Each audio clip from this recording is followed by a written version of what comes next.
لله نحمده ونستعينه ونستغفره ونعوذ بالله من شرور أنفسنا ومن سيئات أعمالنا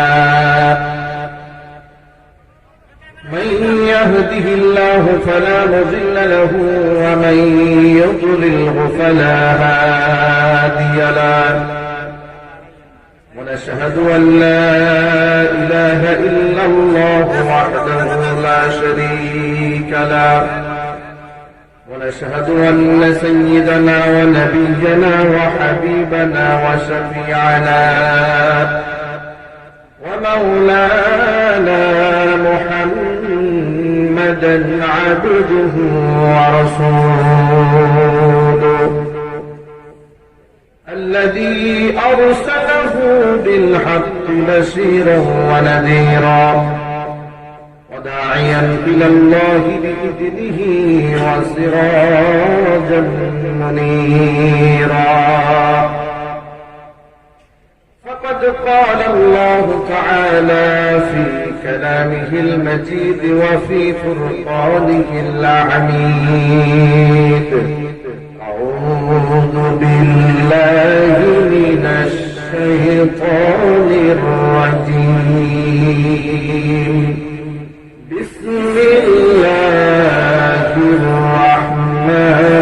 الرحمن الرحيم إن الله وملائكته يصلون على النبي يا أيها الذين آمنوا صلوا عليه وسلموا تسليما اللهم صل على محمد وعلى آل محمد كما صليت على إبراهيم وعلى آل إبراهيم إنك حميد مجيد اللهم بارك على محمد وعلى آل محمد كما باركت على إبراهيم وعلى آل إبراهيم إنك حميد مجيد আরেকটু বলে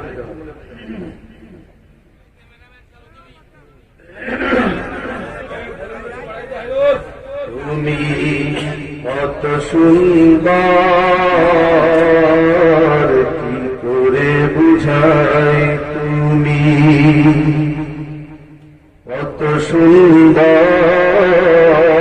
কি করে বুঝাই কোন ভাষা পাই না খুঁজে তোমার তুলনা তুমি নিজে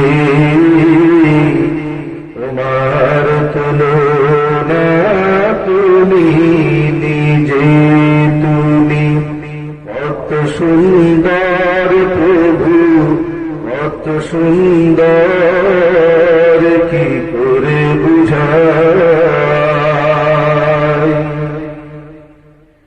বেতারার প্রজাপতি গোলাপের মুখে কি করে দোলায় পাখা বুক ভরা সুখে বেতারার প্রজাপতি গোলাপের মুখে কি করে দোলায় পাখা বুক ভরা সুখে কোন সুখে এত সুখী বুঝে আসে না যে কোন সুখে এত সুখী বুঝে আসে না যে তোমার তুলনা তুমি নিজে তোমার তুলনা তুমি নিজে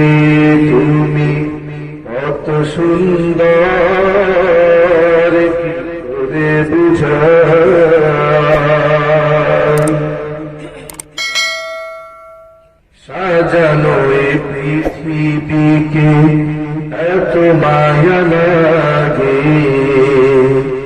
এত ভালোবাসা বাসি কেন মনে জাগে।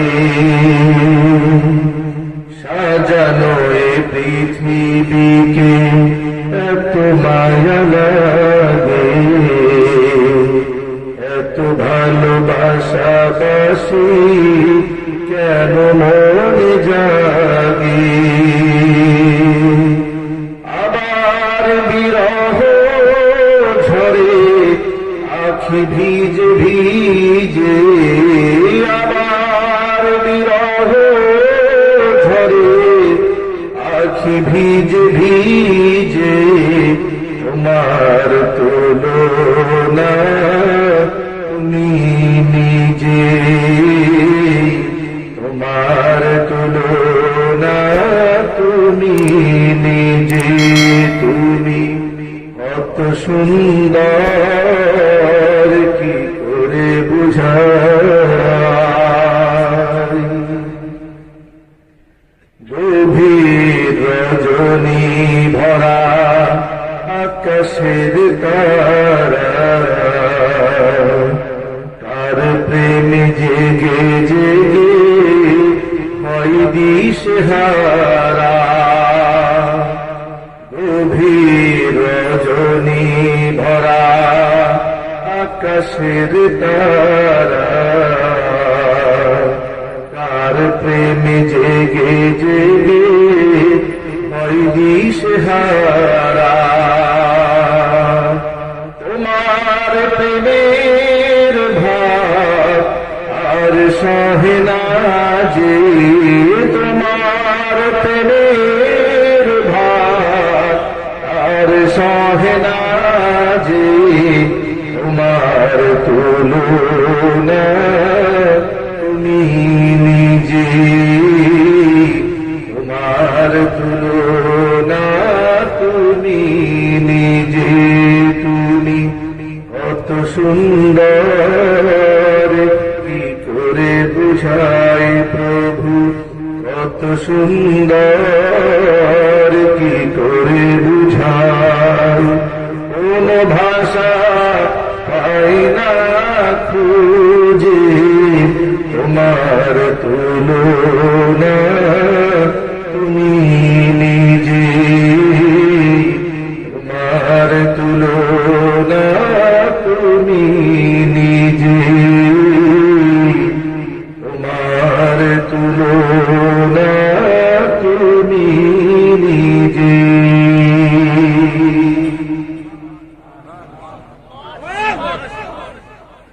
ঐতিহ্যবাহী গোপালগঞ্জ জেলার অন্তর্গত কোটালীপাড়া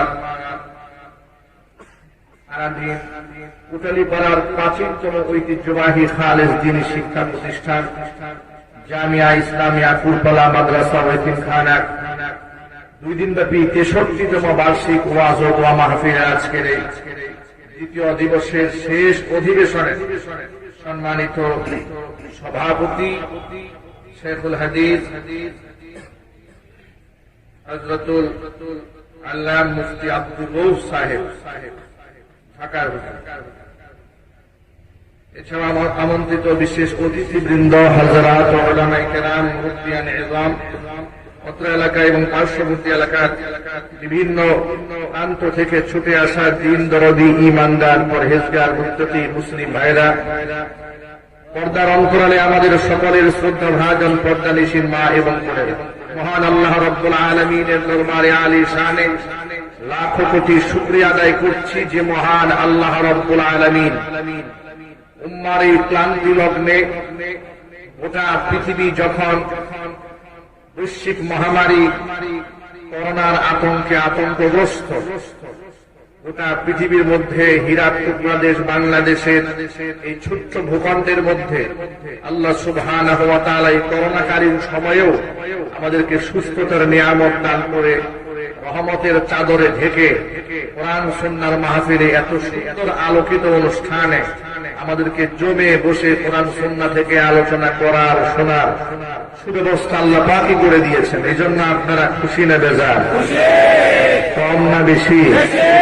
উচ্ছ্বসিত কণ্ঠে খুশি মনে মন প্রাণ উজাড় করে আল্লাহ সুবহানাহু ওয়া তাআলার শেখানো ভাষায় শুকরিয়া আদায় করছি। জবান ছেড়ে দিয়ে সকলে একযোগে বলছি আলহামদুলিল্লাহ। ربنا لك الحمد حمدا كثيرا طيبا مباركا فيه ربنا لك الحمد كما ينبغي لجلال وجهك وعظيم سلطانك আল্লাহ পাক এই মাহফিলকে কবুল করুন। পুরপলা মাদ্রাসা ইতিমখানাকে আল্লাহ পাক কিয়ামত পর্যন্ত কবুল করে নিন। মাদ্রাসার সমস্ত হাজাত আল্লাহ পাক তার গায়বে খাজানা থেকে মিটিয়ে দিন। মাদ্রাসার সাথে যারা সম্পৃক্ত সংশ্লিষ্ট রয়েছেন, আসাতিজায়ে কেরাম, ছাত্র, গার্জিয়ান, মুহিব্বিন, মুতাআল্লিকিন সকলকে আল্লাহ তাআলা কবুল করুন। যত মানুষ আপনারা বয়ান শোনার জন্য এসেছেন, মাইকের আওয়াজ বাহিরে যাচ্ছে, মা বোনরা পর্দার অন্তরাল থেকে বয়ান শুনতে পাচ্ছেন।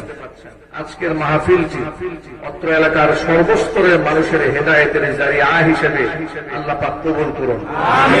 হেদায়েতের মালিককে আল্লাহ পাক যেন আমাদেরকে হেদায়েত দান করেন। নবী মুহাম্মদ সাল্লাল্লাহু আলাইহি ওয়াসাল্লামের একনিষ্ঠ উম্মত হিসেবে আল্লাহ পাক আমাদেরকে কবুল করেন। কোরআনের মাহফিলে আপনারা হাজার হাজার মানুষ এসেছেন। আমার ডানে বামে সামনে পেছনে অসংখ্য মানুষ। আপনারা প্যান্ডেলের মধ্যে জায়গা না পেয়ে অনেকে দাঁড়িয়ে আছেন। এটাই হচ্ছে কোরআন এবং সুন্নাহর আকর্ষণ। এটাই বাংলাদেশ, এটাই স্বাধীনতার চেতনা। যে দৃশ্য আপনারা দেখতে পাচ্ছেন ওটা বাংলাদেশ, এটাই, এবং এটাই বাংলাদেশের মেইন চিত্র। বিভিন্ন জায়গাতে আপনারা উস্কানিমূলক বক্তব্য শুনতে পান, আলেমদের বিরুদ্ধে বিচ্ছিন্ন কিছু ঘটনা আপনারা দেখতে পান। ওটা আসলে বাংলাদেশের চিত্র নয়। বাংলাদেশের চিত্র হচ্ছে কোরআন, সুন্নাহ, মসজিদ, মাদ্রাসা, আর এর সাথে হৃদয় ভরা ভালোবাসা। এটার নামই বাংলাদেশ। করোনাকালীন সময়ে আল্লাহ পাক গোটা বিশ্ববাসীকে নতুন নতুন নিউজ দিয়েছেন, মানুষকে নতুন নতুন শিক্ষা দিয়েছেন।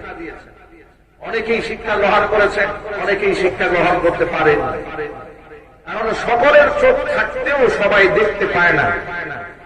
অনেকের অন্তঃকরণ আছে, অন্তর দিয়ে সঠিক বিষয়কে উপলব্ধি করার মানসিকতা তার নাই। এরকম অন্তর আছে না? আল্লাহ পাক কোরআন মাজিদের মধ্যে বলেছেন, ওয়ালাকাদ যারা'না লিজাহান্নামা কাসীরাম মিনাল জিন্নি ওয়াল ইনসি লাহুম কুলুবুন লা ইয়াফকাহুনা বিহা ওয়া লাহুম আ'য়ুনুন লা ইউবসিরুনা বিহা ওয়া লাহুম আযানুন লা ইয়াসমাউনা বিহা উলাইকা কাল আনআম বাল হুম আযাল উলাইকা হুমুল গাফিলুন। আল্লাহ পাক বলেন, ولقد ذرأنا لجهنم كثيرا من الجن والإنس অসংখ্য জিন আর মানুষের জন্য আমি জাহান্নাম নির্ধারণ করে রেখেছি। ولقد ذرأنا لجهنم, জাহান্নামের জন্য অসংখ্য মানুষকে আমি আল্লাহ প্রস্তুত করেছি। অসংখ্য জিনকে প্রস্তুত করলাম। তারা কারা? লাহুম কুলুবুন, তারা এমন মানুষ লা ইয়াফকাহুনা বিহা, তাদের অন্তর আছে কিন্তু অন্তর দিয়ে হকটাকে তারা উপলব্ধি করে না। ওয়া লাহুম আ'য়ুন, তাদের চোখ আছে, লা ইউবসিরুনা বিহা, এই চোখ দিয়ে তারা দেখে না। তারা সব দেখতে পায়, কোরআন সুন্নাহর সুন্দর আদর্শ দেখতে পায় না। আলেমদের ভুল দেখতে পায়, কিন্তু আলেমের জাতীয় পর্যায়ের অবদানগুলো চোখ দিয়ে দেখে না।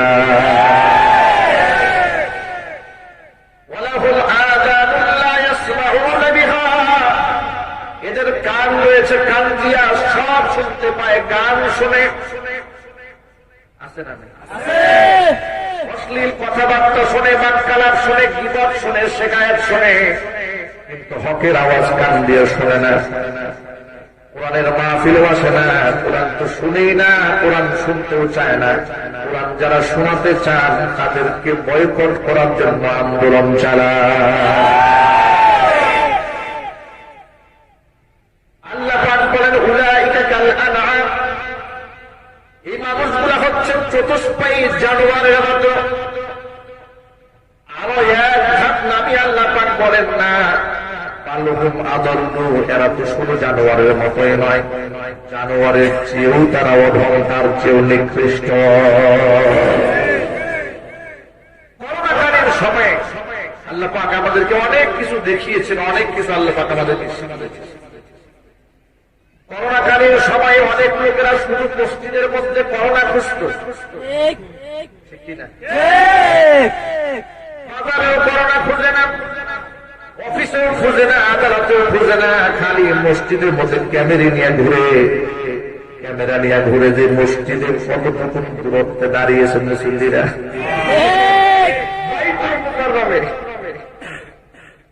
10 জন মুসল্লি, 30 জন সাংবাদিক। এই দৃশ্য আপনারা পত্রিকায় দেখেছেন, কথা বলেন ঠিক কিনা? 10 জন মুসল্লিদেরকে বসানো হয়েছে, এখানে একজন, ওখানে একজন, ওইখানে একজন, সবাইকে সুন্দর সেটআপ দিয়ে সাংবাদিকদের 30 জনে একসাথে জড়সড় হয়ে ক্যামেরা নিয়ে দাঁড়াইছে। কত বড় তামাশা ভেবেছে এখানে, একটুখানি ভাবে না। যেখানে মুসল্লিরা গায়ে গায়ে মিশে দাঁড়াবার কথা, তাদেরকে দাঁড়াতে দেওয়া হয় নাই, ওদেরকে ধরে ধরে সরিয়ে ক্যামেরা করার জন্য 25-30 জনে একসাথে জড়ো হয়েছে। ওখানে করোনা নাই, কথা বলেন, করোনা হয়েছে নামাজের মধ্যে। এই মেন্টালিটি, এই মেজাজ কিছু মানুষের মধ্যে এই দেশে আছে না নাই, যেটা বলতে হবে।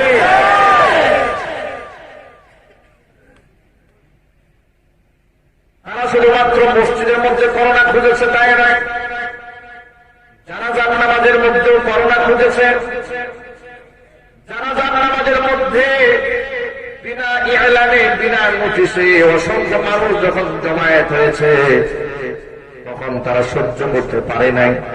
তারা মনে মনে ভাবে আমরা এত কিছু করলাম, হাজার হাজার কোটি টাকার মালিক হয়ে গেলাম, আমরা বললে আমাদের ছেলে মেয়ে আমাদের কাছে আসে না, হুজুর বললে এত মানুষ আসে কেন?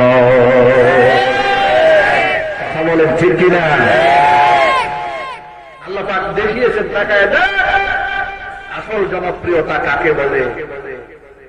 আসল জনপ্রিয় হতে চাও, কোরআনের সান্নিধ্যে আসো, আমার সাথে সম্পর্ক করো। কথা বলুন ঠিক কিনা?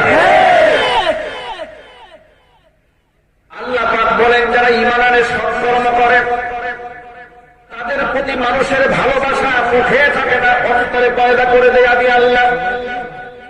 এটা আল্লাহ পাকের ওয়াদা।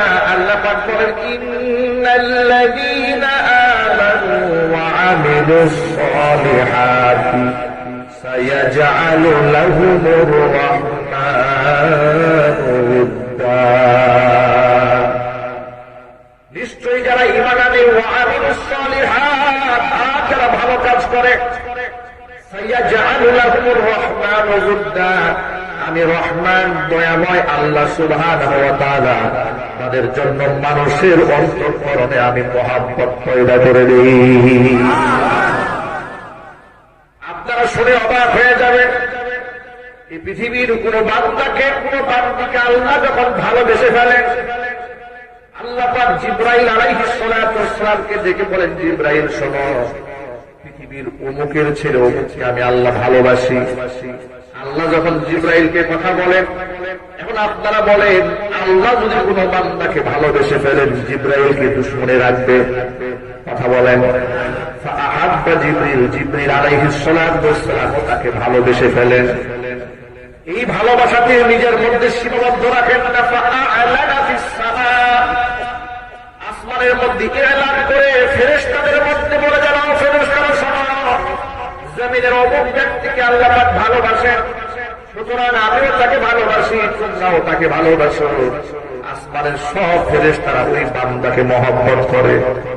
সমস্ত ফেরেশতারা যখন বান্দাকে মহব্বত করে, ফায়ুযাউ লাহুল কবুলু ফিল আরদি, তখন এই মাটিতে এই জমিনে তার একটা গ্রহণযোগ্যতা আল্লাহ পাক সৃষ্টি করে দেবে বলে বলেন সুবহানাল্লাহ। এই গ্রহণযোগ্যতা দুশ্মনে করে নষ্ট করা যাবে না। এই গ্রহণযোগ্যতা বদনামি করে, শিকায়ত করে, মিথ্যা কথা বলে, তোহমত দিয়ে নষ্ট করা যাবে না। কারণ মানুষের দিলের মধ্যে মহাব্বত ঢুকিয়ে দিয়েছেন কে? আরো জোরে একটুখানি ভাবেন আপনারা। করোনাকালীন লকডাউনের সময় এমন চিত্র বাংলাদেশে ঘটেছে যা মানুষ কোনদিন ভাবে নাই। নিচতলায় স্বামী মারা গিয়েছে, একই বিল্ডিং এর দ্বিতীয় তলায় স্ত্রী সন্তান নিয়ে বসবাস করেছে, দোতলা থেকে নিচতলায় স্বামীকে দেখতে আসে নাই। এই ঘটনা নোয়াখালীতে ঘটেছে, জাতীয় পত্রিকায় ছাপা হয়েছে। শুধু তাই নয়, নারায়ণগঞ্জে 3 দিন পর্যন্ত ঘরের উঠানে লাশ পড়ে আছে, আত্মীয় স্বজন কেউ লাশের ধারে কাছেও যায় নাই, লাশের সন্তানরা যায় নাই। আলেমদেরকে ফোন দিয়েছে, হুজুর শুনলাম আপনার নাকি করোনা রোগে আক্রান্ত ব্যক্তিদের জানাজা পড়ান। আমার বাবা লাশ হয়ে পড়ে আছে বাড়ির উঠানে, কেউ যায় না, মেহেরবানি করে আপনারা এসে জানাজা পড়াইয়া দিয়ে যান। ভাইরা আমার, একটুখানি বুঝেন, অনেক কিছু শেখার আছে, অনেক কিছু বুঝার আছে। বরং মাথা নিয়ে সব চিন্তা করলে হবে না, আলেমদের জাতীয় পর্যায়ের অবদানগুলো স্বীকার করতে হবে, বলতে হবে, ঠিক কিনা? যারা কথায় কথায় আলেমদেরকে মৌলবাদ বলে গালি দেন, কথায় কথায় আলেমদেরকে জাতির বুঝা মনে করে, কথায় কথায় আলেমদেরকে দেশ থেকে বের করে দিবেন, ঘাড় মাটকায় দিবেন, হাড় ভেঙে ফেলবেন, পানিতে ডুবাইয়ে মারবেন, এ ধরনের শব্দ যারা বলেন সাবধান হয়ে যান। জাতীয় পর্যায়ে আপনি যে শব্দ ব্যবহার করেছেন আলেমদের সামনে, জাতির দুর্যোগের সময় আপনার অবদানটা কি সেটাও জাতি জানে, আর যার ঘাড় খাবার কথা বলেছেন তার অবদানটাও জাতি জানে। জাতি জানে কে এই জাতির শ্রেষ্ঠ সন্তান, জাতির দেশের সন্তানদেরকে লাশগুলোকে বহন করেছে, গোসল করেছে, কাপড় পরিয়েছে, কবরে মাদফুন করেছে, এই সমস্ত উলামায়ে কেরাম হচ্ছে জাতির শ্রেষ্ঠ সন্তান। তোমরা সে আলিমদেরকে মৌলবাদ বলে গালিগালাজ করো। মৌলবাদ কাকে বলে শব্দের অর্থ কি তুমি জানো? যদি না জানো ডিকশনারি খুলে আগে লেখাপড়া করো। মূর্খের মতো টেলিভিশনে আর টকশোতে বসে বসে ফাহিশা কথা বলবা না, আলেমদের সাথে বেয়াদবি করবা না, সাবধান হয়ে যাও। উলামায়ে কেরাম দেশে আছে বলেন তুমি বাবা হিসেবে সন্তানের কাছে সম্মান পাও, উলামায়ে কেরাম আছে বলেন স্ত্রীর কাছ থেকে আপনি স্বামীর মর্যাদা পান, উলামায়ে কেরাম আছে বলেন পিতা সন্তানের কাছ থেকে সম্মান পায়, উলামায়ে কেরাম আছে বলেই এখনো পর্যন্ত দেশের মধ্যে শান্তি কায়েম আছে। আলেম যদি দেশের মধ্যে না থাকে, বয়ান নসিহত যদি না থাকে, এদেশের মানুষগুলো হিংস্র জানোয়ার হয়ে যেত। জোরে বলুন ঠিক কিনা?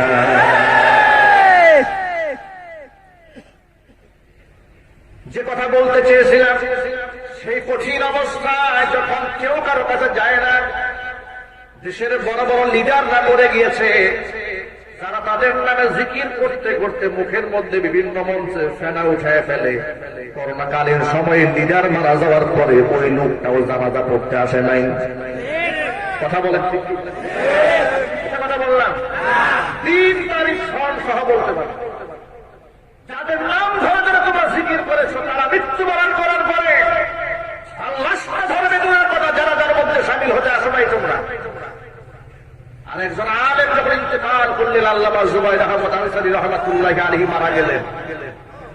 এই যেন বাঁধ ভাঙা জোয়ারের মতো, সমুদ্রের ঢেউয়ের মতো মানুষরা উঠছে পড়া ভিড়, জানাজার নামাজ, লাখো মানুষের ভিড় হয়েছে সেখানে। আশ্চর্য হবেন আপনারা, জানাজার মধ্যে যেন মানুষ সামিল হতে না পারে, সিলেটে চেকপোস্ট বসানো হয়েছে হবিগঞ্জের রাস্তায়, ব্রাহ্মণবাড়িয়া রোডে। পুলিশ কোন গাড়ি ভিতরে ঢুকতে দেয়নি। লোকেরা কি করেছে জানে? আশপাশের গ্রামগুলোতে সারা রাত অবস্থান করেছে, মসজিদের মধ্যে ফজরের নামাজ আদায় করে পায়ে হেঁটে জানাজায় সামিল হয়েছে। এটাই বাংলাদেশ। এটা কি? এটাই বাংলাদেশ। এই চেতনার নাম বাংলাদেশ। কথায় কথায় চেতনায়, চেতনার নামে ইসলাম বিদ্বেষী বক্তব্য যারা প্রদান করে, তারা বাংলাদেশের শান্তিপ্রিয় মানুষদের মধ্যে একটা অশান্তি সৃষ্টি করতে চায়। কথা বলুন ঠিক কিনা? আমরা সাহায্য চাই কার কাছে? কথা বলে এখান থেকে একটা মেসেজ গ্রহণ করেন। এই লকডাউনের সময় যে লক্ষ লক্ষ মানুষ নামাজ পড়লেন জানাজার, এর দ্বারা কি হয়েছে শোনেন। 7টা গ্রামকে 14 দিন লকডাউন করে রেখে দেওয়া হয়েছিল, প্রশাসন রেখে দিয়েছিল। তারা দেখতে চেয়েছিল এতগুলো মানুষ জানাজার নামাজে শামিল হওয়ার কারণে কয়জনে আক্রান্ত হয় আর কয়জনে মরে। মুখের মধ্যে তেল মারতেছিল, দেখি দেখি কতজন হুজুর মরে, একটু দেখি মৌলবাদীর মরাটা দেখি। ব্রাহ্মণবাড়িয়াতে জানাজা যেদিন সংঘটিত হয়েছে তার পরের দিন নবীনগর থানাতে একটা প্রাইভেট ক্লিনিকে একজন ইমাম সাহেব তার স্ত্রীকে নিয়ে এক মহিলা ডাক্তারের চেম্বারে ঢুকেছে। মহিলাটার ডাক্তার যখন দেখলেন যে তার রুমে একজন হুজুর ঢুকেছে, সাথে সাথে তাকে অপমান করে চেম্বার থেকে বের করে দিয়েছে। এই কথা বলে বের করেছে যে আপনি জানাজার নামাজে শামিল হয়েছিলেন না, আপনি জানাজা করেছেন লক্ষ লক্ষ মানুষ নিয়ে, আপনি বের হন এখান থেকে। এটা নিয়ে আমরা অনেক প্রতিবাদ করেছি। অঞ্চল থেকে গোটা বাংলাদেশ থেকে এটা আন্দোলন হয়েছে। এই মহিলা শুধু এটাই অভিযোগ করেছে জানাজার নামাজ যারা শামিল হয়েছে তারা হচ্ছে সাহিত্য জ্ঞানহীন, এগুলা সায়েন্টিস্ট, এই সায়েন্স সম্পর্কে কোন ধারণা নাই, এরা অজ্ঞ মূর্খ জাহেল। এই জাহিলগুলো এতগুলো মানুষ জমা হয়েছে, এরা আমার চেম্বারটাকে খাবে, একে দূর দূর দূর করে তাড়িয়ে দিয়েছে। বিনিময় কি হয়েছে না? তারা অপেক্ষায় ছিল রেজাল্টের জন্য, কি হয় দেখি। 14টা দিন পার হয়ে গেল। আশ্চর্যের ব্যাপার হচ্ছে যে 7টা গ্রামকে 14 দিন লকডাউন করে রাখা হয়েছে। ওই 7টা গ্রামের একজন মানুষও করোনা রোগে আক্রান্ত হয় নাই। সাহায্য করেছেন কে? আরো আসতে সাহায্য করেছেন কে?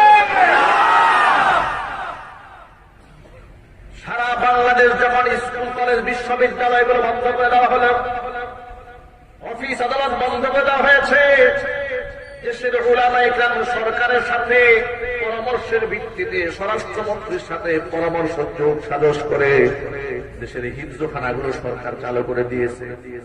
সরকারের এই শুভ উদ্যোগকে আমরা ধন্যবাদ জানাই, তাদের জন্য দোয়া করি। এভাবে যদি ইসলামের পক্ষে সরকার কাজ করে সবসময় দোয়া পাবে, ভালোবাসা পাবে। জোরে বলুন ঠিক কিনা? বামপন্থীরা নারাজ হয়ে গিয়েছিল, তারা মাঝে মাঝে কলাম লিখেছে।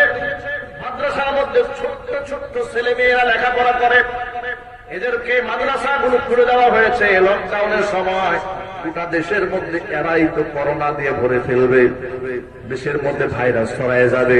এবার গুড নিউজটা শোনে, করোনা শুরু হয়ে গেল, 6টা মাস আবার হয়েছে। 2020 সাল শেষ হয়ে 2021 সালের আজকে কয় তারিখ?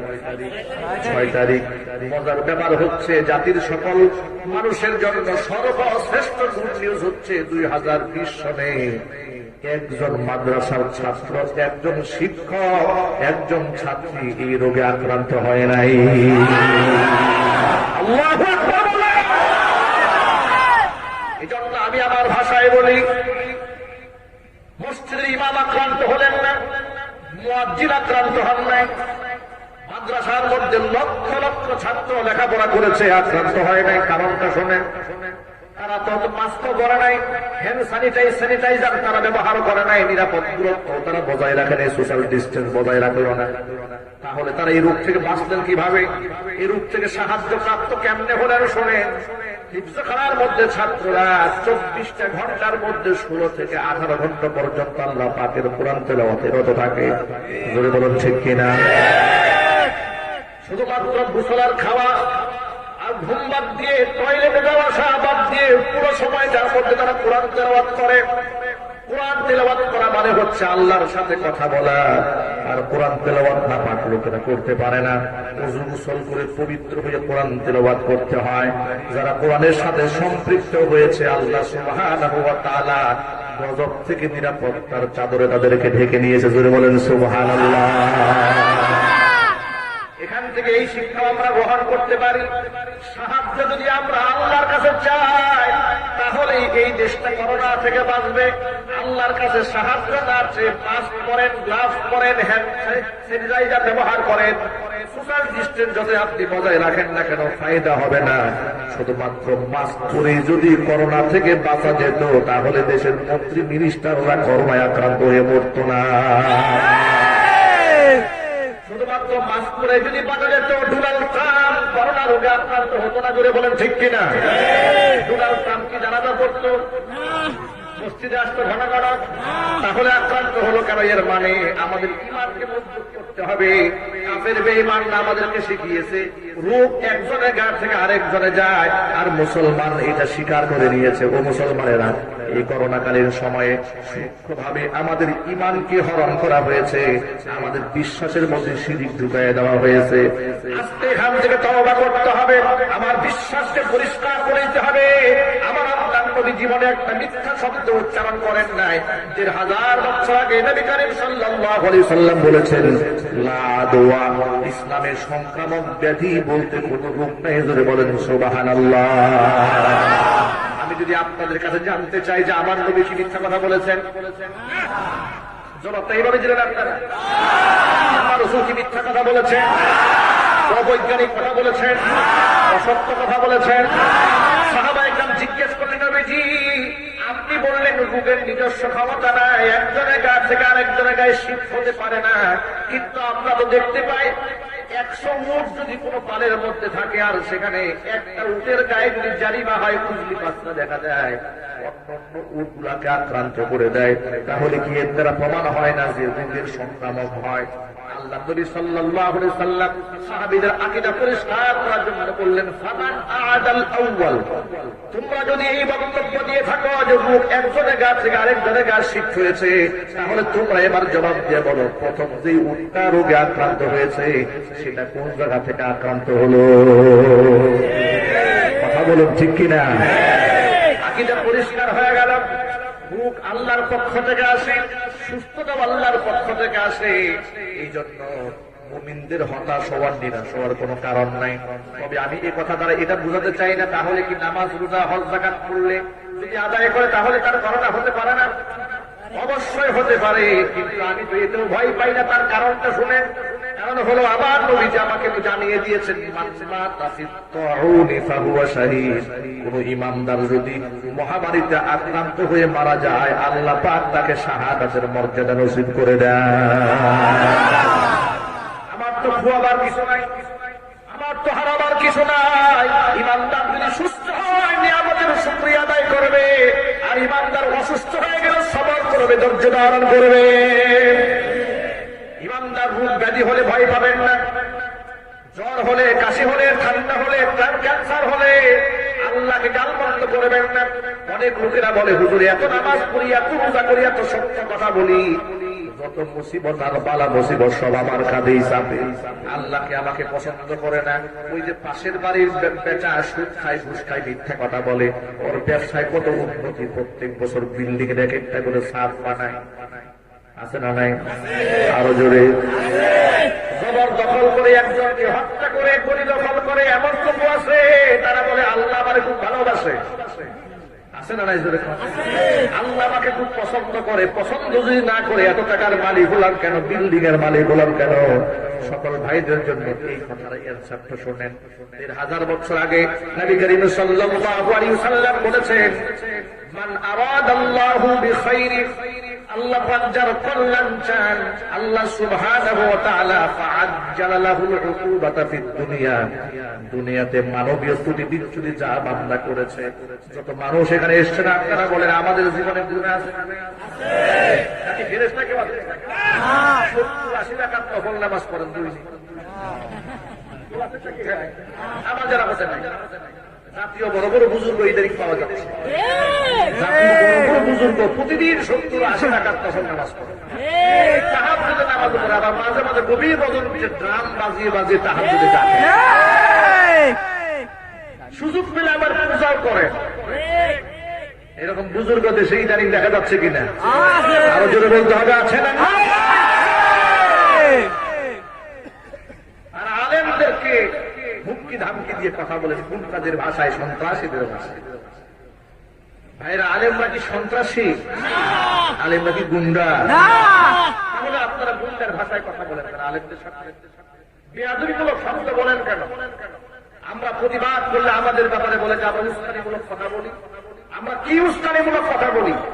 আমরা কি বলেছি কারো হাত ভেঙে দেবো, কাউকে পানিতে ভাসায় দেবো, কাউকে দেশ থেকে বের করে দেবো? এগুলো আমরা বলেছি? এগুলো যারা বলে তারা হয়ে গেল শান্তিকামী, আর হুজুররা হয়ে গেল সন্ত্রাসী। আহারে কপাল পোড়া। মুসলমানরা শুনে রাখেন, যত মানুষ আমরা এখানে এসেছি, আমাদের প্রত্যেকের জিন্দেগিতে কম বেশি গুনাহ আছে না নাই? সগীরা কবিরা জাহিরি বাতিনি ইচ্ছায় অনিচ্ছায় গুনাহ আমাদের আছে।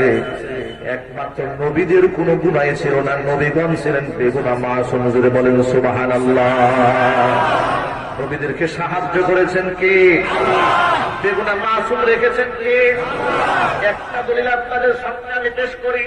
আল্লাহ রাব্বুল আলামিন বলছেন, ওয়ারাওয়াদাতুহু আল্লাতী হুয়া ফী বাইতিহা আন নাফসিহি ওয়া গাল্লাকাতিল আবওয়াবা ওয়া ক্বালাত হাইতা লাক ক্বালা মাআযাল্লাহ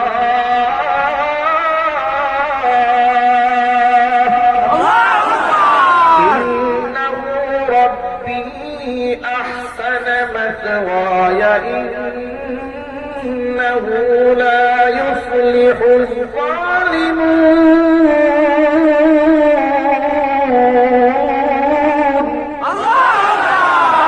আল্লাহ পাক বলেন, যে মহিলার ঘরে আমার নবী ইউসুফ আলাইহিস সালাম ছিলেন, সেই মহিলা তাকে আত্মসংবরণ করতে যেন না পারে, তাকে ফুসলিয়েছে, বারংবার তাকে ওয়াসওয়াসা দিয়েছে, তাকে নিজের প্রতি আকর্ষণ করেছে, চলে বলে কবি কৌশলে।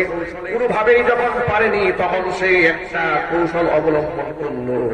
অন্তর্মহলে বেডরুমে ডেকে নিয়েছে, ওয়াল্লাকাতিল আবওয়াবা, একে একে সাতটা দরজার মধ্যে তালা লাগিয়ে দিয়েছে।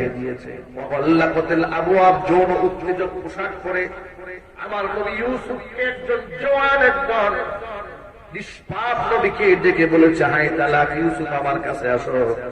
নিজের হীন স্বার্থকে চরিতার্থ করার জন্য চেষ্টা করেছে। ইউসুফ আলাইহিস সালাতু ওয়াস সালাম কঠিন পরিস্থিতির মধ্যে সাহায্য চাইলেন কার কাছে? তিনি বললেন, ক্বালা মাআযাল্লাহ, আমি আল্লাহর কাছে আশ্রয় চাই। ইন্নাহু রাব্বী আহসানা মাসওয়ায়া, তিনি আমার রব, তিনি আমার এই সুন্দর খাওয়ার ব্যবস্থাপনা করে দিয়েছেন। আজকে যদি আমি এই অপকর্ম করে ফেলি, তাহলে আমি জালেম হয়ে যাব। ইন্নাহু লা ইউফলিহুল যালিমুন, আর জালেম কোনদিন সফল কাম হতে পারে না। আমার আল্লাহ রাব্বুল আলামিন এর পরে আয়াতে বলেন, ওয়ালাকাদ হাম্মাত বিহি ওয়া হাম্মা বিহা লাউলা আরওয়া বুরহানা রাব্বিহি। একটুখানি বোঝার চেষ্টা করে আল্লাহ পাক এই আয়াতে কি বলছেন। ওয়ালাকাদ হাম্মাত বিহি, এই মহিলা তো চূড়ান্ত পর্যায়ে সিদ্ধান্ত নিয়েই ফেলেছে অপকর্ম করার। ওয়া হাম্মা বিহা, নবী ইউসুফ মন থেকে এটা গ্রহণ করেই ফেলতো। লাউলা আরআ বুরহানা রাব্বিহি, যদি তার রবের নিদর্শন চোখ দিয়ে দেখতে না পেতেন। ভাইরা আমার, বোঝার চেষ্টা করেন। আল্লাহ বলছেন, আমার নিদর্শন যদি ইউসুফ তার চোখ দিয়ে না দেখত। ইউসুফও তো রক্তে মাংস করা মানুষ, কথা বলুন ঠিক কিনা? নাকি নবীগণ ফেরেশতা ছিলেন? তাদের মধ্যে প্রেম ভালোবাসা আছে না? সব ছিল।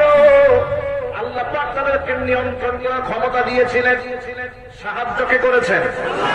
আল্লাহ পাক বলেন, ওয়া হাম্মা বিহা লাউলা আরআ বুরহানা রাব্বিহি, যদি তার রব আমি আল্লাহর নিদর্শন চোখের সামনে দেখতে না পেত, তাহলে অবশ্যই ইউসুফ এই ব্যাপারে সংকল্প করেই ফেলত। ভাইরা আমার, এইভাবে প্রত্যেকটা নবীকে আল্লাহ পাক আপন কুদরতে হেফাজত করেছেন বলে সমস্ত নবীরা বেগুনাহ মাসুম, কোনো সন্দেহ নাই। কিন্তু নবীগণ ছাড়া পৃথিবীতে যত মানুষ এসেছে, একদম সাহাবায়ে কেরাম থেকে শুরু করে আজ পর্যন্ত যত মানুষ দুনিয়াতে এসেছেন, সমস্ত মানুষের আমলনামার মধ্যে কম বেশি গুনাহ আছে না নাই? কোরআন মাজিদের একটা আয়াত যখন নাযিল হলো, মান ইয়ামাল সুআন ইউজযা বিহি, আল্লাহ পাক পাক এই আয়াতের মধ্যে বলছেন মাইয়া আমাল সুআন, কেউ যদি একটা গুনাহ করে ইউজা বিহি, তার বদলা তাকে পেতেই হবে। একটা গুনাহ করলে বদলা আল্লাহ পাক দেবেন। এই কথাটা কি সহজ কথা? কথা বলেন, এই কথাটা কি সহজ? একটা গুনাহ হয়ে গেলে আল্লাহ পাক তার বদলা দেবে, এটা যদি সব হয় আর এ কথার বাস্তবতা যদি পরিলক্ষিত হয়, তাহলে আমাদের বাঁচার কোন উপায় আছে? যদি বলেন, এই আয়াতটা যখন নাজিল হলো, আল্লাহ রাসূলের জবান থেকে যখন হযরত আবু বকর সিদ্দিক রাদিয়াল্লাহু তাআলা আনহু শুনতে পেলেন, আবু বকর বলেন, আমি এতটা ভয় পেলাম, আমার কাছে মনে হলো আমার পিছনের মেরুদণ্ডটা ভেঙে চুরমার হয়ে যাচ্ছে।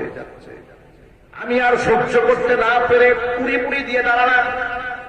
আমার এই অবস্থা দেখে আল্লাহর হাবিব আমাকে বললেন, কি হয়েছে আবু বকর, আপনি এমন করছেন কেন? আবু বকর বলে, নবীজি আমার বড় ভয় লাগছে। আল্লাহ পাক বললেন, গুনাহ যদি হয়ে যায় বদলা আল্লাহ পাক নেবেনই নেবেন। আমরা তো মানুষ, আমাদের তো গুনাহ আছে। কি অবস্থা হবে আমাদের? কি জবাব দেব আল্লাহর কাছে? কি অবস্থা আমাদের হবে? এই কথাটা শোনার পরে নবী করিম সাল্লাল্লাহু আলাইহি ওয়াসাল্লাম আবু বকরকে বললেন, আবু বকর শোনেন, আপনি কি হুসত খান না? আবু বকর বলেন, নবীজি আমি তো হুসত খাই। আপনি কি পেরেশান হন না? কখনো বলে পেরেশান হয়ে যায়। দুঃখ পান না মনে? হ্যাঁ দুঃখ পায়। বেদনা হয় না? বেদনা হয়। আল্লাহর হাবিব বলেন, আপনার ভয়ের কোনো কারণ নাই। আপনি যে হুসত খান, আপনি যে দুঃখ পান, আপনি যে পেরেশান হয়ে যান, আপনার হুসত খাওয়া, পেরেশান হয়ে যাওয়া, দুঃখ পাওয়ার বিনিময়ে আমলনামার মধ্যে যত গুনাহ আছে সমস্ত গুনাহর আল্লাহ পাক কাফারা করে দেয়। ভাইরা আমার, কি মজার কথা! এই জন্য আমি সব সময় ভাইদেরকে, ভাইরা আমার, নিরাশ হবেন না, হতাশ হবেন না। রোগ যদি আসে, বেদনা যদি আসে, কষ্ট যদি হয়, আপনি মনে মনে ভাববেন এই কষ্টের বিনিময়ে আল্লাহ পাক আমাকে গুনাহ থেকে মুক্ত করে দিচ্ছেন। জোরে বলেন সুবহানাল্লাহ। এই জন্য যত ভাইরা এখানে এসেছেন, মা বোনেরা এসেছেন, আল্লাহ নবী সাল্লাল্লাহু আলাইহি ওয়াসাল্লাম বলেছেন, আশাদুল বালাই আল আনবিয়া সুম্মাল আমসাল ফাল আমসাল। দুনিয়ার মধ্যে সবচেয়ে বেশি মুসিবতের সম্মুখীন হয়েছেন নবীগণ। সুম্মাল আমসাল ফাল আমসাল। এরপরে নবীদের সাদৃশ্যতা আমলের দিক থেকে, আখলাকের দিক থেকে যে যত বেশি গ্রহণ করবে তত বেশি মুসিবতের সম্মুখীন সে জমিনের মধ্যে হবে। যদি বলেন সুবহানাল্লাহ। নবীগণ জেল খেটেছেন, নবীগণ দেশান্তরিত হয়েছেন, নবীগণকে শহীদ করা হয়েছে, নবীদের মাথাকে কোরআন দিয়ে চিরে দ্বিখণ্ডিত করে ফেলা হয়েছে। কথা বলেন ঠিক কিনা? নবীদেরকে এভাবে কষ্ট দেওয়া হয়েছে, এমনকি আমাদের নবী, কলিজার নবী, বিশ্ব নবী, মানবতার নবী, গোটা পৃথিবীর সমস্ত মানুষের জন্য আদর্শ, গোটা জগৎবাসীর জন্য রহমত, নবীনা মুহাম্মদ রাসূলুল্লাহ সাল্লাল্লাহু আলাইহি ওয়াসাল্লাম, যার চেয়ে উত্তম আদর্শের নমুনা পৃথিবীতে কারো মধ্যেই নাই। আল্লাহ নবীর ব্যাপারে আল্লাহ নিজে সার্টিফিকেট দিয়েছেন। আল্লাহ পাক বলেছেন, ওয়া ইন্নাকা লাআলা খুলুকিন আযীম। নবীজি আপনি মহান চরিত্রের উপর প্রতিষ্ঠিত আছেন। এইভাবে চরিত্রের সার্টিফিকেট দিয়েছেন স্বয়ং আল্লাহ। যে নবীর আমলনামার মধ্যে কোনো গুনাহ নাই বলে কোরআন স্বীকৃতি দিয়েছে। আল্লাহ পাক বলে, ইন্না ফাতাহনা লাকা ফাতহাম মুবিনা লিয়াগফিরা লাকাল্লাহু মা তাকদ্দামা মিন যামবিকা ওয়া মা তাআখখার ওয়া ইউতিম্মা নি'মাতাহু আলাইকা ওয়া ইয়াহদিয়াকা সিরাতাম মুস্তাকিমা। আল্লাহ পাক নবীর পূর্বাপর সমস্ত গুনাহ মাফ করে দিয়েছেন। জোরে বলেন সুবহানাল্লাহ। সেই নবীজি এত বেশি পেরেশান হয়েছেন, এত বেশি কষ্ট পেয়েছেন, এত বেশি রক্তাক্ত হয়েছেন, আমার পৃথিবীর সমস্ত নবীদের কষ্ট এক পাল্লায় দিলে আমার নবীজির কষ্ট পেয়েছেন তার বরাবর হবে না। ভাইরা আমার, আল্লাহ হাবিব সাল্লাল্লাহু আলাইহি ওয়াসাল্লামকে লোকেরা কত কষ্ট দিয়েছে, মিথ্যাবাদী বলেছে। সেই লোকটাকে যিনি জীবনে একটা মিথ্যা শব্দ মুখ থেকে যার উচ্চারিত হয় নাই, সেই লোকটাকে লোকেরা পাগল বলে গালি দিয়েছে। সেই লোকটা গোটা বিশ্বের মানুষের জন্য অনুপম আদর্শ। জোরে বলেন সুবহানাল্লাহ। পাগলের গায়ে থেকে দুর্গন্ধ আসে, আমার নবীর গা থেকে কি দুর্গন্ধ আসতো? বলে পাগলের কাপড়ে ঠিক থাকতো না, আমার নবী কি এরকম ছিলেন? আমার নবীর চেহারা এত সুন্দর ছিল। আল্লাহ নবী সাল্লাল্লাহু আলাইহি ওয়াসাল্লামের সাথে হযরত জাবের রাদিয়াল্লাহু তাআলা আনহু বলেন, হুজুরের সাথে মুসাফা করেছি, ঘন্টার পর ঘন্টা হাত থেকে মিশকের ঘ্রাণ বের হয়েছে। এমনকি নবীর গা থেকে ঘ্রাণ বের হয়েছে। সাহাবায়ে কেরাম বোতলের মধ্যে সংগ্রহ করেছেন হযরত আনাস রাদিয়াল্লাহু তাআলা আনহুর মা নবীজির গায়ের ঘাম বোতলের মধ্যে সংগ্রহ করেছে। গায়ের ঘামের ঘ্রাণটা এত সুন্দর ছিল, আবু বকর চেয়েছে তার কাছে, উমর চেয়েছে তার কাছে, বলে দেওয়া যাবে না, এই ঘামটা দুনিয়াতে আমি ব্যবহার করবো না। আমি যখন জমিন থেকে বিদায় হয়ে যাব, আমি আমার সন্তানদেরকে বলে যাব আমার কাফনের কাপড়ের উপর নবীজির গায়ের ঘামটা যেন সুগন্ধি হিসেবে ছিটিয়ে দেওয়া হয়। মুসলমান ভাইরা আমার, এমন পবিত্র একটা মানুষকে ওরা পাগল বলে গালি দিয়েছে, এমন একটা পবিত্র মানুষকে ওরা মিথ্যাবাদী বলেছে, এমন একটা পবিত্র মানুষের মাথার মধ্যে পাথর মারার জন্য কাফেররা পাহাড়ের উপর থেকে পাথর নিয়ে দাঁড়িয়ে থেকেছে, এমন একটা মানুষকে কষ্ট দেওয়ার জন্য ইহুদিরা হুজুরকে তাবিজ করে 6টা ভাগ পর্যন্ত তার মাথার মধ্যে যন্ত্রণা সৃষ্টি করে রেখে দিয়েছে। আমার নবীকে বলেছে, ও মুহাম্মদ, তুমি শুধু ইসলামের দাওয়াত দেওয়া বন্ধ করে দাও, তুমি আমাদের কাছে চাও তাই, তুমি যা চাও তাই তোমাকে দেওয়া হবে। তুমি যদি চাও মক্কা মদিনা দুটা আরবের মধ্যে সবচেয়ে সুন্দরী মেয়েটাকে তুমি স্ত্রী হিসেবে পেতে চাও, তাতেও আমরা তোমাকে ব্যবস্থা করে দেব। তুমি যদি মক্কা মদিনার লিডার হতে চাও, সেটাও আমরা তোমাকে বানায় দেব। তুমি যদি সমস্ত সম্পদ চাও, তোমাকে রাশি রাশি ধন সম্পদ দেব, শুধু কাজ করবা একটা, ওই ইসলামের তাওহীদের দাওয়াত বাদ দিয়ে আমরা যে পথদর্শ মানি তার সাথে একাকার হয়ে যাও। আল্লাহর হাবিব কি জবাব দিয়েছিলেন শোনেন। আল্লাহ নবী বলেছিলেন, তোমরা এতক্ষণ পর্যন্ত যা প্রস্তাব দিয়েছো সবকে তোমাদের দ্বারা সম্ভব। তোমরা যদি প্রস্তাব দিয়ে আমাকে বলো আমার এক হাতের চন্দ্র আর এক হাতের মধ্যে সূর্য এনে দেবে, বিনিময়ে আমার আল্লাহর দিনের দাওয়াত দেওয়া থেকে আমাকে বিরত রাখবে, সেটাও আমি কোনোদিন করবো না। জোরে বলেন সুবহানাল্লাহ। ভাইরা আমার, একটুখানি এখানে বোঝার চেষ্টা করেন, কিছু কিছু বিষয় আছে যে বিষয়ের সাথে কম্প্রোমাইজ চলে না। আজকে লোকেরা দ্বীন ও ইসলাম না বোঝার কারণে অনেক ব্যাপারে কম্প্রোমাইজ করে ফেলে। কথা বলেন ঠিক কিনা? যেমন তাওহীদ এবং শিরক, শিরকের সাথে যারা তাওহীদ বলছে আল্লাহর একাত্মবাদী বিশ্বাসী, তাদের কি কোনো কম্প্রোমাইজ আছে নাকি? দ্বিমত আছে? আপনারা এভাবে জবাব দিলে কিন্তু আমি কথা বলবো না। আমার কথা বুঝতে কষ্ট হচ্ছে আপনাদের? সাউন্ড ঠিক করেন, ভিতরে আমি সরে গেলেই সাউন্ড হয় না। আপনি খেয়াল করতেছেন না, পাবলিক চেহারা দেখে বুঝতে পারতেছি তারা কষ্ট করে কথা শুনতেছে। সাউন্ড ঠিক করেন। আপনারা বলেন কিছু কিছু বিষয় আছে কম্প্রোমাইজ করা যায় না, আছে না নাই? আরো জোরে বলতে হবে, কম্প্রোমাইজ করা যায় না। এবং এটা যুগ ধরে লোকেরা এই নীতির উপর অটল আছে। যেমন বাংলাদেশের একটা সীমারেখা আছে, কোন ব্যক্তি যদি বাংলাদেশের মাটিতে পাকিস্তানের পতাকা সংসদের সামনে উঠরায়, দেশের জনগণ কি কম্প্রোমাইজ করবে? জবাব কিন্তু এভাবে পাই, সবাইকে বলতে হবে এটা কি কম্প্রোমাইজ করার সুযোগ আছে? অনুরূপভাবে বাংলাদেশের হাইকোর্ট সুপ্রিম কোর্টের সামনে যদি ভারতের পতাকাকে উত্তোলন করে, কোন কম্প্রোমাইজ আছে? কেন? 30 লক্ষ শহীদের রক্তের বিনিময়ে যে স্বাধীন হয়েছে। কথা বলেন ঠিক কি? পরাধীনতার শৃঙ্খলে আমরা আবদ্ধ হতে চাই না। কথা বলুন। দেশের ক্ষেত্রে এতটুকু নীতি আপনারা অবলম্বন করেন। কোন ব্যক্তির দেশদ্রোহী কাজ করে রাষ্ট্রীয় আইনে তার সাজা আছে না নাই? বিরাট ধরনের সাজা। এটা যদি দুনিয়ার ক্ষেত্রে বুঝে থাকেন তাহলে আখিরাতের ক্ষেত্রে বুঝেন। কিছু কিছু বিষয় আছে যে বিষয়ের ক্ষেত্রে কম্প্রোমাইজ চলে না। তাওহীদ এবং শিরক। শিরক হচ্ছে এমন একটা অপরাধের নাম যে অপরাধের সামনে মুসলমান জেনে শুনে বুঝে ইচ্ছায় অনিচ্ছায় যে কোনোভাবেই যদি কেউ শিরকের মধ্যে মুবতালা হয়ে যায়, সেই ইসলামের গণ্ডি থেকে বের হয়ে যায়। এটা এমন একটা দেয়াল, এমন একটা সীমারেখা এটা।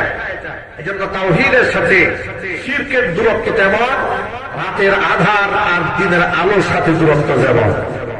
জমিনের সাথে আসমান ইমানের দূরত্ব যেমন, তাওহীদ আর শিরকের সাথে দূরত্ব যেমন। শিরিক যারা করে তাদের বিশ্বাস হচ্ছে আল্লাহ ছাড়া আরো অনেক কিছু শরীক আছে। আর যারা একত্রবাদী বিশ্বাস করে তারা বিশ্বাস করে আমার স্রষ্টা, আমার রব কজন, আমার হায়াতের মালিক কে, মৌতের মালিক কে, রিজিক দেওয়ার মালিক কে, রিজিক সিনাই নেওয়ার মালিক কে, বরকত দেওয়ার মালিক, দেওয়ার মালিক, জীবন দেওয়ার মালিক, দেওয়ার মালিক। তিনি কজন? এক এবং একক, তিনি আমার আল্লাহ। এটা হচ্ছে আমার তাওহীদ, এটা আমার কি তাওহীদ বিশ্বাস। পক্ষান্তরে যারা শিরকের সাথে মোবতালা হয়েছে তারা বিশ্বাস করে, যেমন খ্রিস্টানদের বিষয়ে আপনারা ধরেন, কথাটা এক্সাম্পল হিসেবে উদাহরণ দিচ্ছি। আমার মুসলিম ভাইদেরকে সতর্ক করার জন্য, ভিন্ন ধর্মাবলম্বী যারা আছেন তাদেরকে হিট করার জন্য, আঘাত দেওয়ার জন্য। খ্রিস্টানরা বিশ্বাস করে ঈসা আলাইহিস সালাতু ওয়াস সালাম আল্লাহ পাকের ছেলে, এমনকি হযরত মারিয়াম আলাইহাস সালাতু ওয়াস সালামকে তারা আল্লাহ পাকের স্ত্রী দাবি করে। এই বিশ্বাস তাদের আছে। প্রত্যেক বছর ডিসেম্বর মাসের 25 তারিখ ক্রিসমাস ডে, বড়দিন উদযাপন তারা করে। কথা বলো ঠিক কিনা? আপনারা কি জানেন এর তাৎপর্য কি? অনেকে আপনারা জানেন না, কিন্তু অনেক মুসলমান না বুঝে খ্রিস্টানদের বড়দিন উপলক্ষে মুসলমান হয়ে সে শুভেচ্ছা জ্ঞাপন। শুভেচ্ছা জ্ঞাপন করার আগে এই ব্যাপারে পড়াশোনা নাই, কোন জ্ঞান নাই, নলেজ নাই, কোন প্রকারের ধর্মীয় জ্ঞানও নাই, দুনিয়াবী জ্ঞানও নাই, ইতিহাসের জ্ঞানও নাই। না থাকার কারণে নিরপেক্ষতার শব্দাবরণে ক্রিসমাস ডে উপলক্ষে একটা খ্রিস্টানকে শুভেচ্ছা দিল, কিন্তু জানেন না ক্রিসমাস ডে বলতে আপনি যাকে শুভেচ্ছা জ্ঞাপন করলেন তারা বিশ্বাস করে এই সেই 25শে ডিসেম্বর, যে 25শে ডিসেম্বর আল্লাহ সুবহানাহু ওয়া তাআলা ঈসা আলাইহিস সালাতু ওয়াস সালামকে জন্ম দিয়েছেন। এই হচ্ছে তাদের বিশ্বাস। আর এই বিশ্বাসের মধ্যে আপনি ওয়েলকাম দিলেন, আপনি শুভেচ্ছা দিলেন, বুঝতে পেরেছেন আপনি কি কাজটা করলেন? অমুসলিমদের দুর্গা উৎসব আসে, অমুসলিমরা তাদের ধর্ম পালনের স্বাধীনতা পাবে, এটা তাদের সাংবিধানিক অধিকার। কথা বলুন ঠিক কিনা? আমার ধর্ম আমাকে এটাই শিখিয়েছে, লা ইকরাহা ফিদ্দীন, লাকুম দীনুকুম ওয়ালিয়া দীন। তোমরা তোমাদের ধর্ম পালন করো, আমরা আমাদের ধর্ম পালন করি। ইসলাম তো এটা আমাদেরকে শিখিয়েছে। কথা বলেন না কেন? ইসলাম আমাদেরকে শিখিয়েছে। জবরদস্তি করে অমুসলিমকে জোর করে মুসলমান বানানো যাবে? এটা কি ইসলামের আদর্শ? ইসলামের আদর্শ এটা নয়। দুই একটা মন্দিরে হামলা করে, যারা হামলা করে এ পক্ষে তারা, আপনারা বহুবার দেখেছেন, নিজেরা মন্দির ভেঙে মুসলমানদের উপর চাপিয়েছে, এমন দাগি আসামি বাংলাদেশে আছে না? দুঃখ নিয়ে বলি, গতকালকে চট্টগ্রামে একটি মাদ্রাসা, নোয়াখালীতে একটা মাদ্রাসার উপর হামলা করে মাদ্রাসা ভেঙে চুরে পুড়িয়ে দেওয়া হয়েছে, মাদ্রাসার টেবিলটাকে ভেঙে দেওয়া হয়েছে।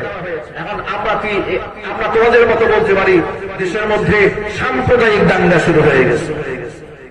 দুই ভাইয়ে মারামারি করেছে, এটাকেও সাম্প্রদায়িক বানিয়ে দিয়েছে পত্রপত্রিকা। অমুসলিমদের ক্ষেত্রে যদি হয় আর মুসলমানদের ক্ষেত্রে যদি হয়, এই ব্যাপারে সাংবাদিকরা কুটুক লাগায় মুখের মধ্যে বসে থাকে, এই ব্যাপারে কোনো প্রতিবাদ করেন না, পত্রিকায় ছাপাতেও চান না। কথা বলেন না ঠিক কিনা? এটার নাম কেমন নিরপেক্ষতা? এই জন্য আপনি কাকে ধন্যবাদ দিলেন, কোন ব্যাপারে আপনি বললেন যে আপনাকে ওয়েলকাম জানানো হলো, ধন্যবাদ জানানো হলো, এটা বলার আগে আগে চিন্তা ভাবনা করুন। আপনি কি এই বিশ্বাস করেন যে আল্লাহ পাকের ছেলে আছে? সবাই বলেন না আপনারা?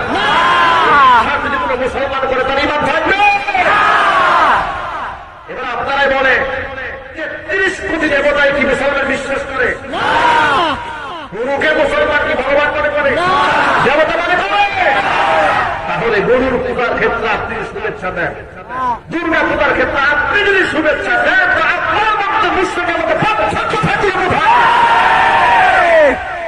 এ কথাটাই অনেকে বুঝতে চায় না। তারা বলে যে হুজুরা সাম্প্রদায়িক কথাবার্তা বলে, না বুঝার কারণ একটুখানি বোঝার চেষ্টা করেন। আপনি অসাম্প্রদায়িক চেতনার নামে যে কাজটা করতে চান, এই কাজটা আবু জেহেল করতে চেয়েছিল, এই কাজটা উতবা সাহেব করতে চেয়েছিল, তারাও বলেছিল মুহাম্মদ তোমার মাঝে আমাদের মাঝে ঝগড়া তো নাই, জায়গা জমি নিয়ে বলে না। মারামারি নেই, কাটাকাটি নেই, হানাহানি নেই, শুধুমাত্র আদর্শগত একটা বিষয় আছে। বলে হ্যাঁ, তাহলে একটা কাজ করি, আমাদের মধ্যে দ্বন্দ্ব যেন না থাকে, মিলেমিশে আমরা মক্কায় থাকতে চাই। নবী বলেন সেটা তো আমিও চাই, কিন্তু কিভাবে থাকা যায়? প্রস্তাবটা হলো, শোনো, মাঝে মাঝে তুমি তোমার সাহাবীদেরকে নিয়ে আমাদের পূজা মণ্ডপে একটু আসবা, একটুখানি দোয়া কদম দিয়ে যাইবা, এখানে এসে ফুল টুল দিয়ে যাবে। আর আমরা সকল মুশরিক যারা আছি, লাতুসা মানাতের গোলাপ যারা আছি, মাঝে মাঝে তোমাদের সাথে মসজিদে গিয়ে তোমার আল্লাহর দুই একটা সেজদা দিয়ে আসবো। সমান সমান হয়ে গেল, সমান সমান হয়ে গেল, ব্যাস ভেদাভেদ থাকলো না। এই প্রস্তাব তো ১,৫০০ বছর আগে আবু জেহেল দিয়েছে, যেটা বর্তমানে সময়ের বুদ্ধিজীবীরা দেয়। কথা জুড়ে বলতে হবে, ঠিক কি না? বুদ্ধিজীবীরা এই কথাই বলে যে আপনি পূজায় যান, ধর্মযাত্রার উৎসব সবার উৎসব পালন করেন, মনে রাখতে হবে উৎসব মুশরিকের উৎসব কোনদিন তাওহীদপন্থী মুসলমানের উৎসব হতে পারে না। এ কথার সাথে কোনো কম্প্রোমাইজ নাই। এ কথার সাথে যদি আমাকে জবাই করেন, আমি একমত হতে পারবো না, কম্প্রোমাইজ করতে পারবো না। এটা আবু জেহেল চেয়েছে, উতবা সাইবা ওয়ালিদ ইবনুল মুগীরা তারা চেয়েছিল। আল্লাহর নবী এই ক্ষেত্রে কম্প্রোমাইজ করতে পারেন নাই বলে দেশান্তরিত হয়েছে। আমরা সেই নবীর উম্মত, জুড়ে বলেন ঠিক কিনা? আরো জুড়ে বলতে হবে, ঠিক কিনা? মুসলমান ভাইরা আমার, এই জন্য আমরা গোলাম কার? আমরা গোলাম কার? আল্লাহ পাক আমাদেরকে হুকুম দিয়েছেন একমাত্র আল্লাহর গোলামি করতে, আল্লাহ পাকের দাসত্ব করতে, আর কারো গোলামি করা যাবে না। আল্লাহ পাকের গোলামি করতে হলে দেখবেন অনেক লোকেরা নারাজ হয়ে যাবে, কষ্ট পাবে, তাই বলে ঘাবড়াবার কোনো কারণ নাই। আমার নবীকে আল্লাহ পাক বলে, নবীজি ইয়া আইয়ুহার রাসূল বাল্লিগ মা উনজিলা ইলাইকা মির রাব্বিক ওয়া ইল্লাম তাফআল ফামা বাল্লাগতা রিসালাতাহু ওয়াল্লাহু ইয়াসিমুকা মিনান নাস। রাসূল আপনি হকের কথা পৌঁছায় দেন, আমার আপনি কান পর্যন্ত পৌঁছায় দেন। রাস্তা আলাইহিম বিসুফি মুসাইতির আপনাকে দারোগা বানায় নেন, পিছায় পিছায় কালিমা পড়াবেন, দায়িত্ব আপনার না। আপনি শুধুমাত্র পৌঁছায় দেন। ফামান শাআ ফালিয়ুমিন ওয়া মান শাআ ফালিয়াকফুর। যার খুশি ঈমান আনবে, যার খুশি সে কুফরি করবে। আপনার কোনো দায়িত্ব নাই। আপনার দায়িত্ব হচ্ছে কান পর্যন্ত পৌঁছায় দিয়েছেন কিনা। বিদায় হজের ভাষণের সময় আল্লাহ নবী কি বলেছেন শোনেন, কষ্ট হচ্ছে নাকি? বিদায় হজের ভাষণের সময় আল্লাহ হাবিব ১৬ লক্ষ সাহাবীর সামনে দাঁড়ায় বললেন, সাহাবীরা আলা হাল বাল্লাগতু রিসালাতি, তোমরা আমার কথার সাক্ষী দাও, আমি কি আমার রিসালাতের দায়িত্ব তোমাদের কাছে পৌঁছে দিয়েছি? ১৬ লক্ষ সাহাবীর সামনে সাহাবায়ে কেরাম এক বাক্যে বলেন, বালা ইয়া রাসূলুল্লাহ, আল্লাহর নবী আমরা সাক্ষী আপনি আপনার রিসালাতের দায়িত্ব পূর্ণ করেছেন। জোরে বলেন সুবহানাল্লাহ। সাহাবায়ে কেরাম যখন সাক্ষী দিলেন, আল্লাহর নবী আকাশের দিকে ইঙ্গিত করে শাহাদাত আঙ্গুল দিয়ে বললেন, আমিন, আল্লাহুম্মা ফাশহাদ, আল্লাহুম্মা ফাশহাদ, আল্লাহুম্মা ফাশহাদ। আল্লাহ তুমি সাক্ষী হও, তুমি সাক্ষী হয়ে যাও, তুমি সাক্ষী হয়ে যাও, আমি আমার নবুয়তের, আমি আমার রিসালাতের কোনো কিছু গোপন রাখি নাই, সব কিছু উম্মতের কানে পৌঁছাইয়া দিয়েছি। এখান থেকে আরেকটা মেসেজ আপনারা গ্রহণ করেন, শরীয়তে ইসলামের দ্বীনের গোপন কোনো কথা নাই যা উম্মত জানতে পারবে না, গোপন কোন রহস্য নাই। আজকে সমাজের মধ্যে ভণ্ড পীর, ভণ্ড ফকির আছে না নাই? ভণ্ড অলি দরবেশ আছে না নাই? পীরের নামে ভণ্ডামি, মুরিদের টাকা নিয়ে পেট বানিয়েছে 10টা তরমুজের সমান। ঠিক কিনা? নামাজ নাই, রোজা নাই, পরকালের চিন্তা নাই, পায়ের মধ্যে আঙ্গুল চুষে, আঙ্গুল চুষতে চুষতে পীর সাহেবের সব পর্যন্ত খেয়ে ফেলেছে। জোরে জোরে বলেন নাউজুবিল্লাহ। এত নোংরা নাকি? ইসলাম কি এত অপবিত্র নাকি? পীর সাহেব গোসল করা পানি এখনো পর্যন্ত চিটাগংয়ে কিনতে পাওয়া যায়। পীর সাহেবের গোসল করা পানি বোতলে বোতলে কিনে মুরিদরা খায়। এটার নাম ইসলাম? ইসলাম কি এত নোংরা যে ইসলামের পবিত্রতাকে ইমানের অঙ্গ বানিয়ে দেওয়া হয়েছে? পবিত্রতা হচ্ছে ইমানের অঙ্গ। আর সেখানে পীর সাহেবকে গোসল করায়, যে গোসল করা পানি বোতলে ভরে খাচ্ছে। তাছাড়া গ্রহণ করছে। ভাইরা আমার, এই সমস্ত নোংরা বের করে স্থান ইসলামে নাই। আমরা যখন ওদেরকে নিষেধ করি, ভাই আঙ্গুল চুষবেন না, পীরের কদমে সেজদা দিবেন না, মসজিদে যান, নামাজ পড়েন, আল্লাহকে ডাকেন, আল্লাহ পাক শুনবে, কথা যখন আমরা বলি, মুরিদরা আমাদের কি জবাব দেয় শোনেন। তারা বলে আপনার শরীয়তের হুজুর মারিফত বুঝবেন না। আছে না নাই? বলে এটা মারিফতের গোপন রহস্য, এটা বিরাট গোপন ব্যাপার।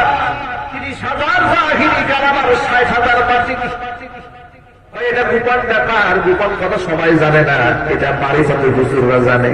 আমার বন্ধুগণ, আপনারা বলেন 16 বছর 20 বছর, এটা আমাদের উস্তাদ মুহতারাম, যিনি আমাকে হাদিস পড়িয়েছেন, আমার মতো শত শত ছাত্রদেরকে যিনি হাদিস পড়ান, তিনি হাদিস বুঝলেন না, ইসলাম বুঝলেন না। যে লোকটা সারা জীবন ভর গাজার কুলকি টেনেছে, সে ইসলাম বুঝে গেছে। এটা শয়তানি ছাড়া কি আর কিছু? আরো জোরে বলেন।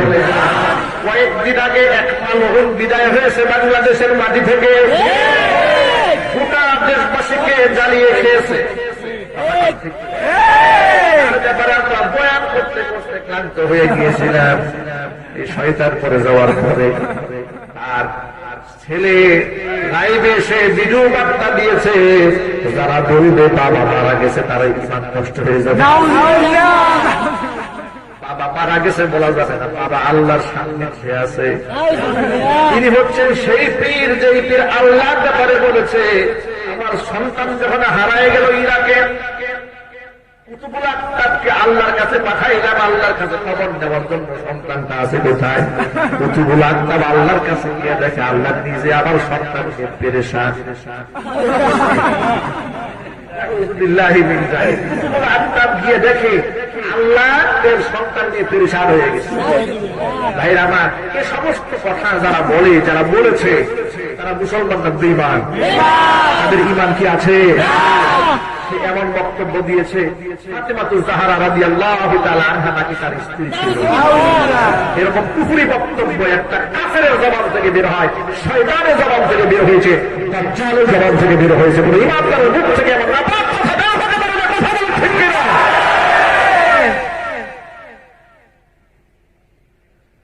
আমি আমার সকল ভাইদেরকে বলি, ভাইরা আমার, এই জন্য সাবধান হয়ে যান।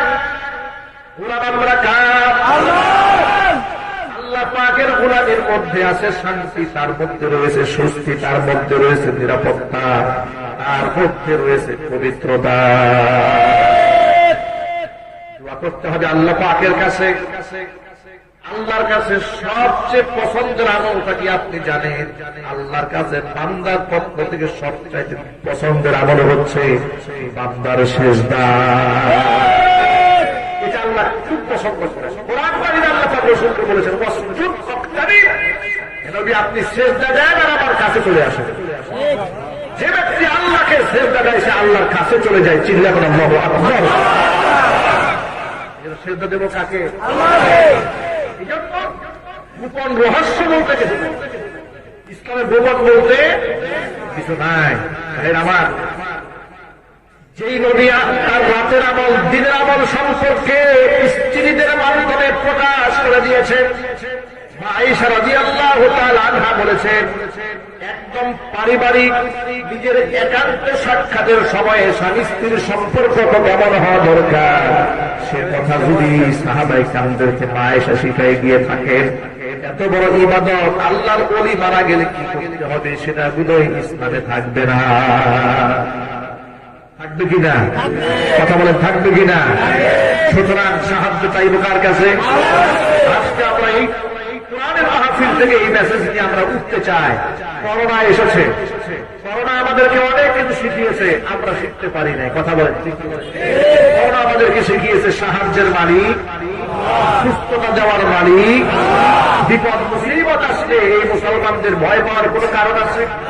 হতাশ হওয়ার বিষয় আছে না। মুসিবত যদি ইমানদারের জীবনে আসে, ইমানদারি গুনাহ মাফ হয়ে যায়। সুতরাং আমরা আল্লাহর কাছে দোয়া করছি, আল্লাহ সুবহানাহু ওয়া তাআলা যেন আমাদের সকলকে নিরাপত্তার চাদর ঢেকে রাখেন। জোরে বলা আমিন। যত মা বোনরা এসেছেন, ভাইরা এসেছেন, বোনেরা এসেছেন, সকলকে আল্লাহ পাক করোনা মহামারী থেকে হেফাজত করেন। আমাদের আত্মীয় স্বজনকে আল্লাহ সুবহানাহু ওয়া তাআলা মাফ করেন। করোনা রোগে আক্রান্ত হয়ে যত মুসলমান জমিন থেকে বিদায় হয়েছেন, আল্লাহ পাক সকলকে শাহাদাতের মর্যাদা দান করেন। আল্লাহ সুবহানাহু ওয়া তাআলা ভবিষ্যতে আল্লাহর উপর ভরসা করে চলার তৌফিক আমাদেরকে দান করেন। ঘন ঘন মসজিদ মাদ্রাসার সাথে সম্পর্ক রাখার তৌফিক দান করেন। জোরে বলা আমিন।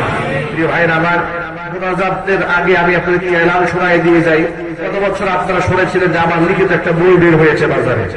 দেশ বিদেশ থেকে অসংখ্য ভাইয়েরা বোনেরা আমাকে বিভিন্ন ব্যাপারে প্রশ্ন করেন। সেই প্রশ্নের জবাব কোরআন সুন্নাহ এবং ফিকহের কিতাবে রেফারেন্স সহ লেখা হয়েছে।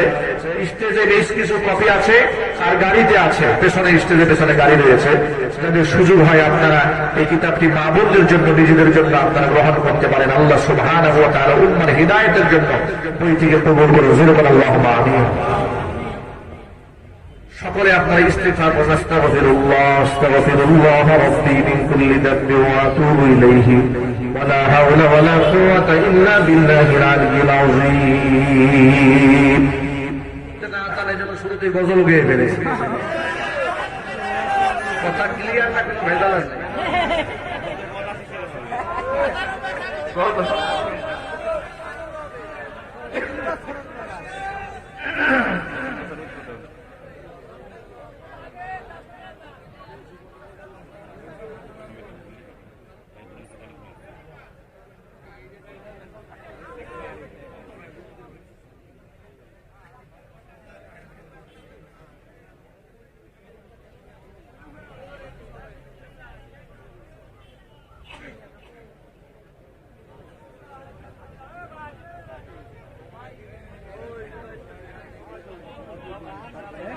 আল্লাহ সুবহানাহু ওয়া তাআলা আজকের এই মাহফিলের আখিরি বৈঠককে কবুল করেন। এবং আপনারা যারা ধৈর্য ধারণ করে গভীর রাত পর্যন্ত, রাত 12টা বেজে গেছে, আপনারা বয়ান শুনেছেন। তুমি আপন ধরে দিনের আলো তুমি ছড়িয়ে দিতে, চলে গেছো মদিনায় মক্কা ছেড়ে হে রাসূল। তোমাকে ভুলি আমি কেমন করে হে রাসূল, তোমাকে ভুলি আমি কেমন করে। হাজারো ব্যথা বেদনার পরে ফিরে আসনি তুমি আপন ঘরে, দিনের আলো তুমি ছড়িয়ে দিতে, চলে গেলে মদিনায় মক্কা ছেড়ে হে রাসূল। তোমাকে ভুলি আমি কেমন করে হে রাসূল।